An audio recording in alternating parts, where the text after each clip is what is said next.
And it's rolling. Hey guys, welcome to the second day of spring. It's year 2013. If it's the present, then hooray. If you're in the future, then this is a little time capsule. And I thought it was a great day to start a tutorial video, or start making tutorial videos. I've been putting them off for quite a while. I've been really wanting to share some practical knowledge about making art, but yeah, things happen and things get in the way. So let's get started. We're gonna do some watercoloring now. This is the beginner's tutorial, so we'll take it slow and go through a bunch of steps and what you need to know and need to have. The most important thing you need to have to do watercoloring is watercolors. Here we have Daler and Rowney. I actually just realized that most of my stuff is Daler and Rowney, even though I have not been planning to buy it all from the same brand, but it just so happened that I have it. Other brands are fine. I also have some White Knights from St. Petersburg here. Looks like this. These are also awesome watercolors, but whatever you have is probably fine if you're starting out. I also have a cheap set. Yeah, I have a lot of stuff. I don't even know what this one is, but it's a little bit less colorful, but it's also really nice to use. Then you need some water, obviously.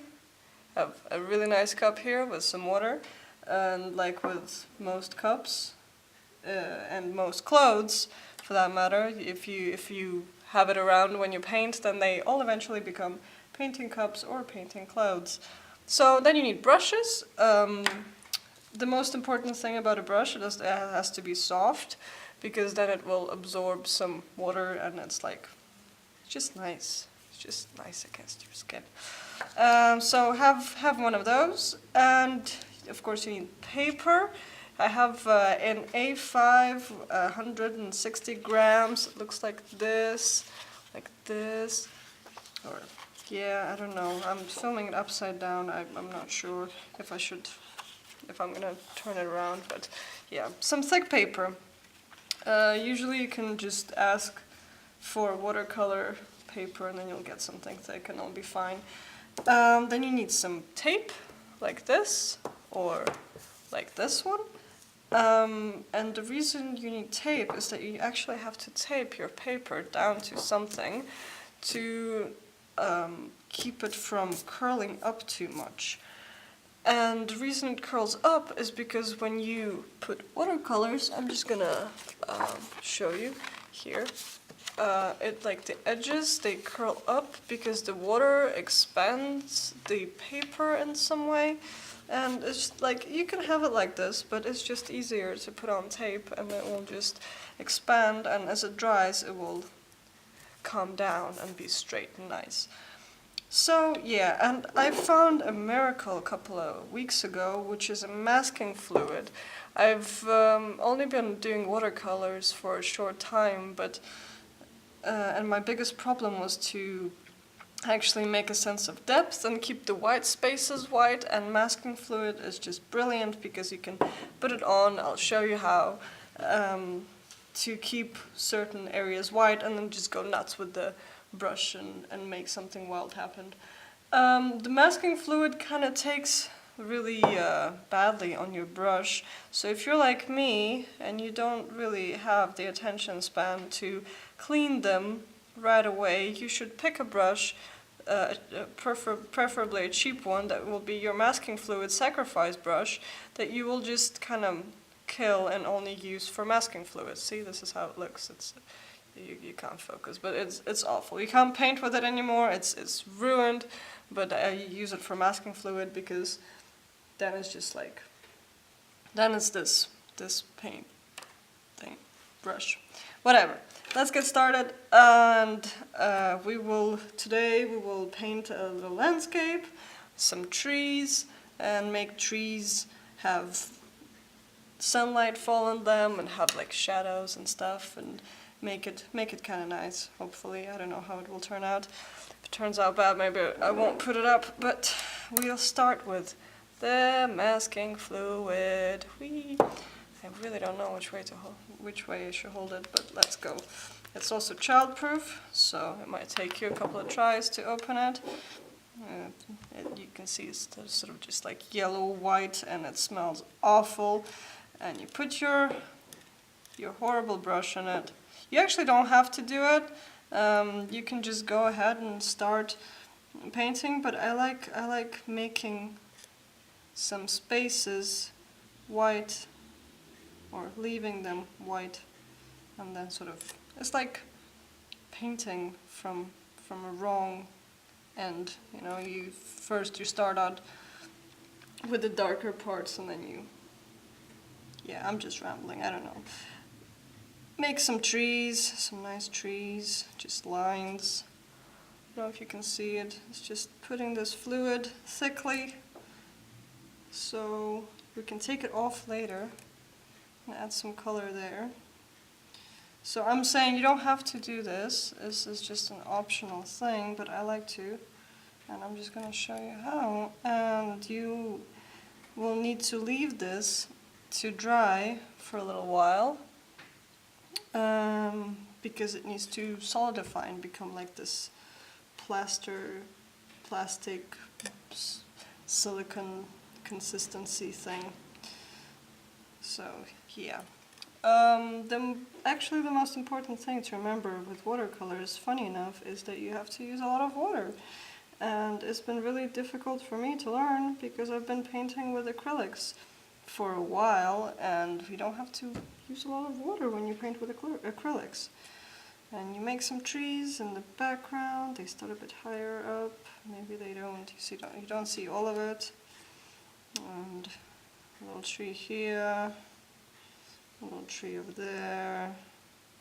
Is that enough trees? Do we have enough trees? One more tree here. Okay, now this has to dry, and this will happen a lot. I'll do something and I'll be like, well, this has to dry for about 10-20 minutes, and then I'll turn off the camera and come back to you and be like, oh, look, 1 second passed, it's dry. But in reality, it's just a long time, and patience is very important to have when you're dealing with watercolor. It looks like this right now, and let's leave it to dry. Come back a little later. And we are back. The masking fluid is dry now. You can see it changed color. It went from being white to kind of this yellowish. And yeah, that's how you know when it's dry. Also that it feels dry. We can finally start applying some actual watercolors to this. And but before, we need to make a couple of decisions, because with watercolors you can't really do something and be like, oh no, I didn't mean it, I'll take it back, because you don't have any white. You can't put any white colors over the dark areas. So you usually start with the lightest bits and you kind of cover everything or parts of it, and then you just get darker and more intense as you progress through your drawing or painting, whatever. You have to decide on your source of light, because that will dictate which parts of different objects will be lighter and darker, the shadows, the contrast. So let's just say we have our light source here, put a little X mark like in this area that way, and all our shadows will be kind of pointing in this direction from the trees or whatever. And we will begin some water, put lots of water on the brush, and just put some water on your paper. Actually, sometimes, or most of the times, you tape your paper to a piece of like a wooden pallet instead of the table. But because I'm filming this and I don't want to move too much around, because then I'll get out of focus or outside of the camera, I just went ahead and taped it to the table. But I don't know what the difference is. Maybe you can just tape it to the table if you don't have a wooden pallet or tablet or whatever. And then we have some yellow. It's actually quite yellow. And we'll put some yellow. Maybe this will be a hill. I don't know yet. I haven't decided that, which is maybe not very good, because have to make some sort of landscape in my head, but we'll just go with it and see how it works out. Sometimes people draw their picture with a pencil, and then go around with it, or kind of color it with watercolors. But I don't like pencil strokes on paper when you look at a watercolor drawing. So I'm not going to do that, but you can do that. I mean, it's your drawing. You decide how you want to paint. I can't tell you what to do. I'm just here with some advice. Have some yellow, have some a little bit less yellow. I don't know, the sky, if it's so bright, will it even be visible? Maybe we can like make a tiny corner that's blue. Make it go out here. A little bit of blue, a lot of yellow. Yeah, and that just took no time at all. And you can see like it bulges out here, and because it's really wet. But yeah, that's what happens. And it's actually a really thin layer of paint, but this is what you have to do when you do watercolors. You just do really thin layers and you let them dry forever. And let's let this dry for a little bit. And we're back. You can see the color or the light has changed because this has been drying for a while and I've been doing something else. I've been drawing. Usually I do watercolors while in between doing other stuff because it takes hours and hours to dry, and I don't even remember what I was drawing here. This is why it's good to make sketches. But anyway, let's go on and make a landscape happen. And now what we've done so far is we have a sort of mild layer of paint, and now we want to add something more to it to maybe indicate like, oh, this is maybe a forest or something. So what I'm doing now is I'm starting out with some yellow here, and we're gonna try and go ahead and make the first shadow for the trees. So add up some blue and just sort of drag it along. And you can see as we drag it, it becomes more and more green. So that's nice. And this is our first shadow. And let's say it's an autumn forest, so we want to add some colors. So maybe we add a little bit of red over here. Maybe something over here. This doesn't seem clean.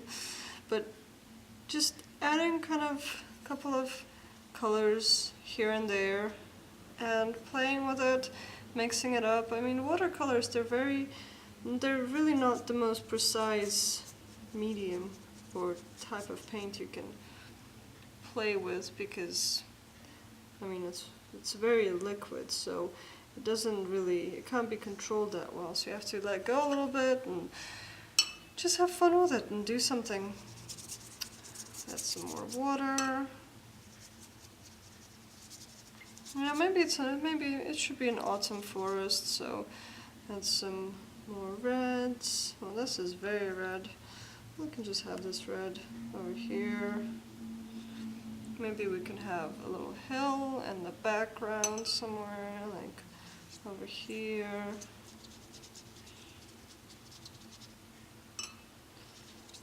And just, I mean, you can pick whatever colors you want. You can pick green. The thing with drawing with green, it's really helpful to first put yellow on and then put blue, and then it will sort of mix and give you a richer green with more different shades and kind of look more fun that way. But you don't have to do that. I mean, you can do whatever you want. So some more yellow, make it really nice and shiny or bright. A little bit, that's a bit too much. See, when you put a little bit of paint, you just put a bit more water to dilute it. And get some interesting shading going on here between the yellow. It really takes very little time to mix the colors, and it takes a couple of hours to dry. So yeah, I don't know if I want to add anything more to this layer. No, I think this should dry. Should dry maybe a bit more red here, a different kind of red, like a colder color. Maybe it's some sort of bushes or something. It's really helpful to have a photograph or sit outside and draw after something so you can see exactly how the shadows are. I'm not going to do it now because usually what I end up doing is doing a quick sketch of it and taking a couple of pictures and recreating it in the studio. I'm just drawing this out of my head to show you the basic layering technique that I use, and so you can see how to make these really wildly colorful things happen. And you can see like here it's much more intense than in this area, and that's because this is closer to us as a viewer. So this gets less contrast, and this has more contrast and colors. So it makes an illusion of it seeming closer than that area, for example. Also more detail with maybe some more red dots. I don't know why I'm putting so much red in it. It's a nice color. It's a sunny day. Put some red. Okay, now we let this dry. So now this layer dried, and we are, where did I put my water? Oh dear, oh dear. Take some new water. This is pink, you can see it. And now this layer dried, and we can add some more things. And I moved all of my things as well. Yeah. Maybe make some trees. You can clearly see the difference between the upper layer that only had, well, you almost can't see any colors on it at all. You can see that it only had one layer of paint, and then this layer had two, and the second layer was much more full of color than the first layer. So let's just go ahead and draw some more things. Well, this is the main point, is just making things in more layers and seeing that, whoa, it actually makes a difference in how many layers you make, and makes it look pretty. Again, you can use a pencil to outline the things that you want to draw. I just don't like how it looks, but you can do it. I mean, it's just a question of taste and preference. These are some evergreens.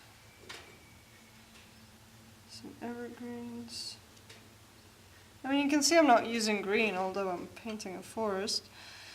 Well, yeah. I think green just gets boring, because then you have, well, this is green and that is green, and then everything just turns green, and then you don't know what colors to pick. And when you kind of avoid green while making a forest, then you get something much more interesting. Like this. Put some yellow on the top.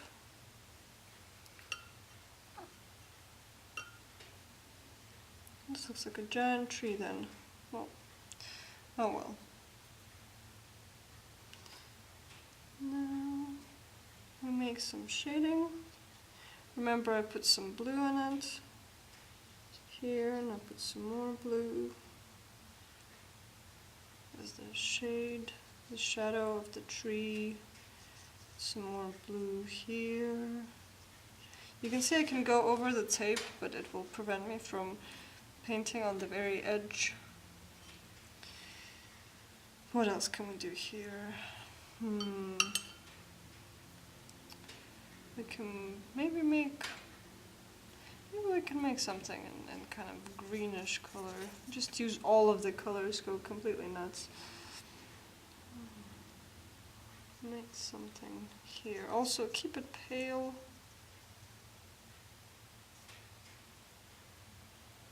When it's far away, and you can use a little bit more color when you get closer.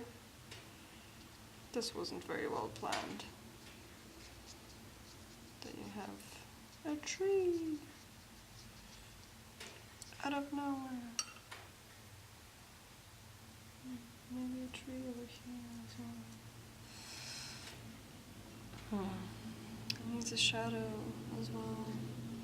Gets darker by the edge or by the bottom.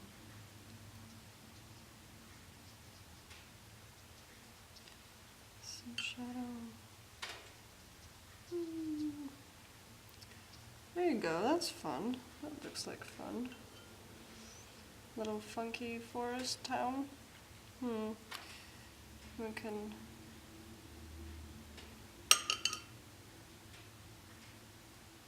make a tree over here. Make one side of it a bit more yellow to show that the sun is falling onto it. The other side a bit more green.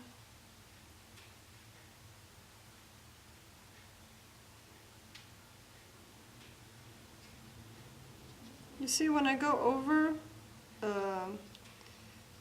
the area that's been covered with the masking fluid, it just sort of it doesn't get to the paper. And when this layer will dry, we'll take off the masking fluid and see what we got.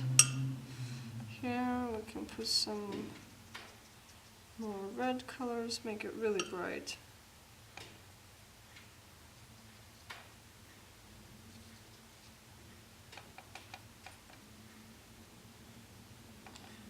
And this is what I just did. I just put some water on it and then put my brush into a lot of paint and then just made a little dot, and then it will dry and have an interesting shade to it.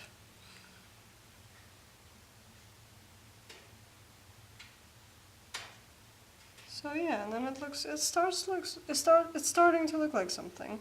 I think these trees, they need some sort of shadow as well, but because they're far away, they can't be as distinct as this shadow. So I'll just try and maybe make it a little bit blue, like this.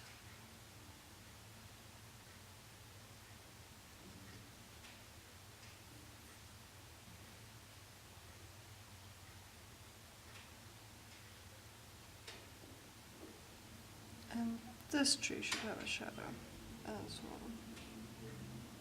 So, oh.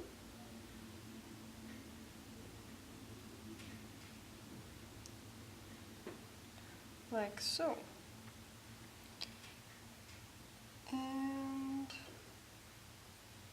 can maybe have something on the horizon here.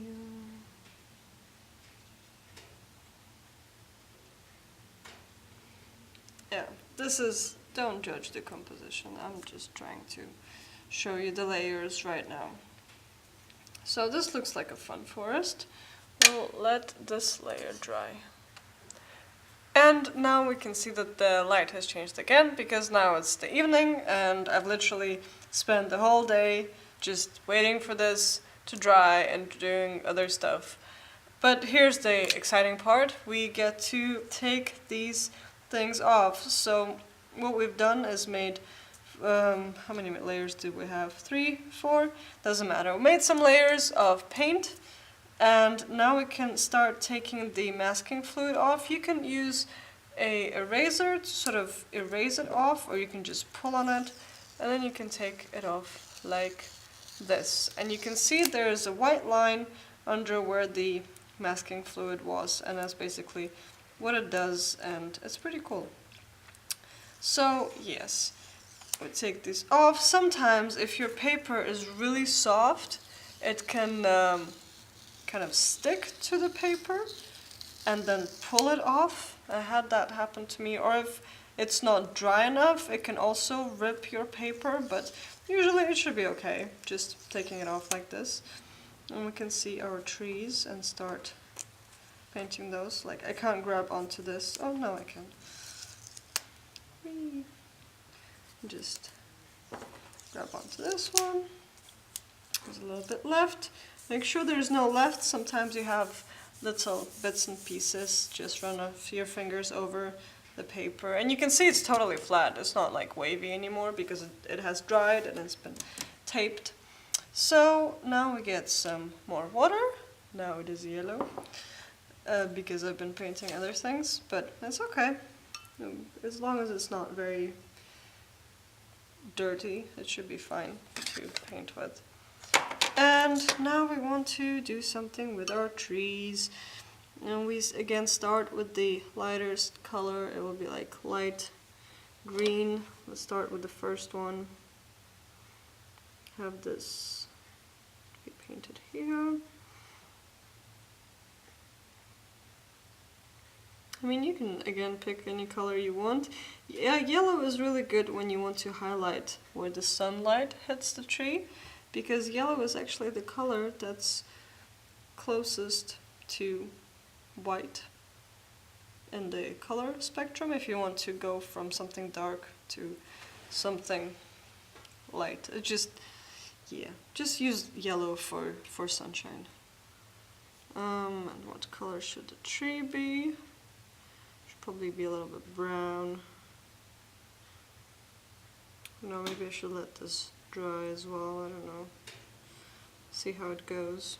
I like to add a little bit of blue into the shading, just to give it a bit more contrast in the regions where it should be shadow. You see, I'm using really thick layer or really thick paint right now. I'm not putting too much water in it, and that's because it's so close, supposed to be so close to us, this tree, that it should be very, very colorful. And then we use blue, a little bit more blue. There we go. I don't know, maybe this won't look good, but we'll see.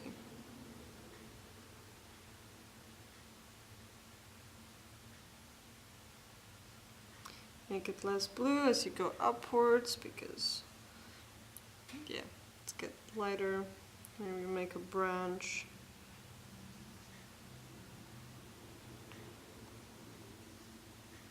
Yeah, that looks like a branch. Maybe make another branch here. Your trees can have branches, a little bit like this. Maybe we want a, what's it called, a birch tree. So, a bit more yellow as well here.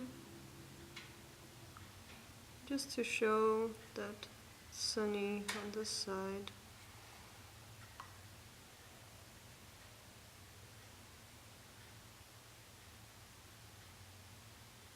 I don't think this tree will be as tall, otherwise the proportions are kind of weird. You can see that it gets less and less colorful as we get further away from the foreground and closer to the background.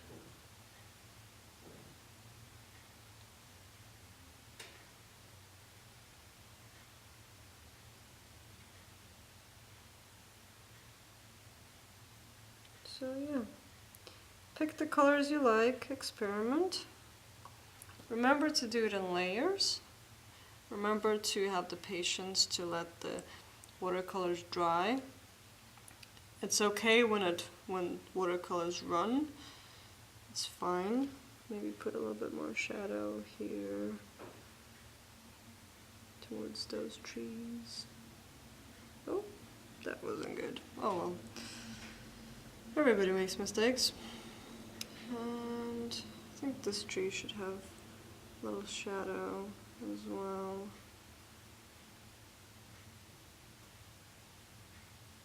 There you go. Maybe those trees should have some shadows too.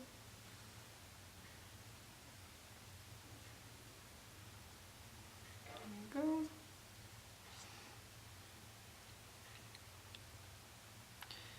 Pick a color for this tree. Maybe we'll just make it green. Should we make it green? Maybe we can make it brown. Or maybe make him orange. I don't know. Let's try and do something exciting with a tree.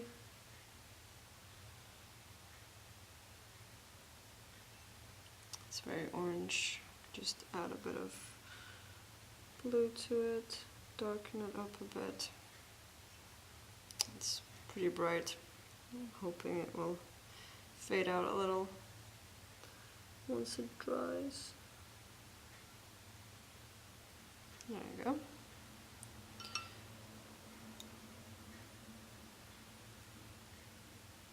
Oh. Yeah, it's pretty difficult to control the water sometimes. This happens. Just a matter of practicing and getting the right amounts of water to paint ratio. It's pretty difficult, but you'll get a hang of it. I'll get a hang of it.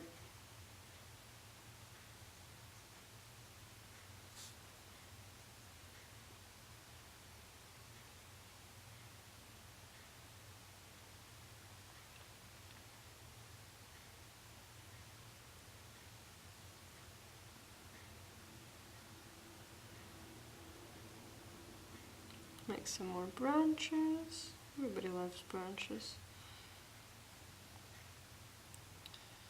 And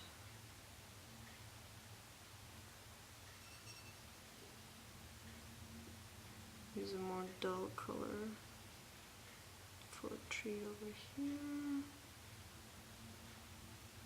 Make some branches for this tree. Not really pretty, but you know. It's fine. Not every tree has to be a masterpiece. Oh, that's interesting. You might want to use a smaller brush. Yeah, there you go. Learn from my mistakes.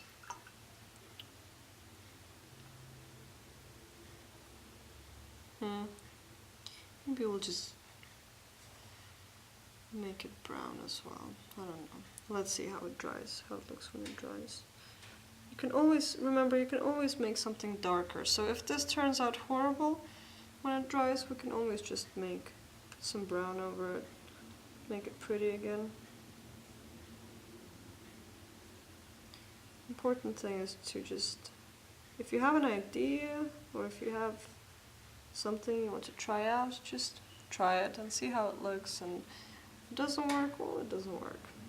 And if it does work, well, you might just discover something amazing. So try new things. There you go. And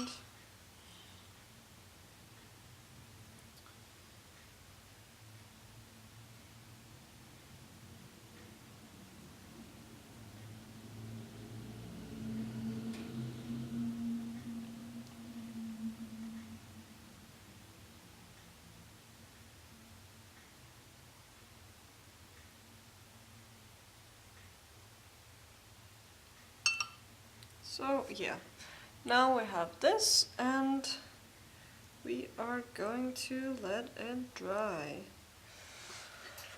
again. So now it dried, and if we want, we can just add some leaves, pick a color again, put some more red in it, some dots. You can also just like wave your brush at it and it will sprinkle around, but since it's a small drawing, we'll just sort of lightly pet it.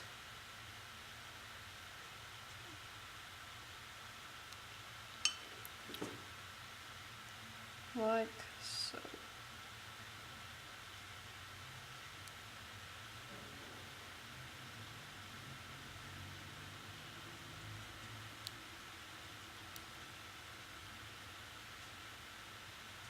It doesn't have to be perfect.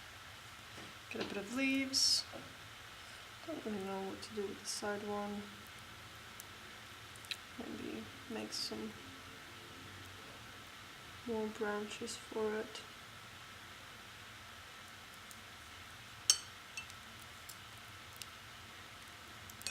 Take another brush.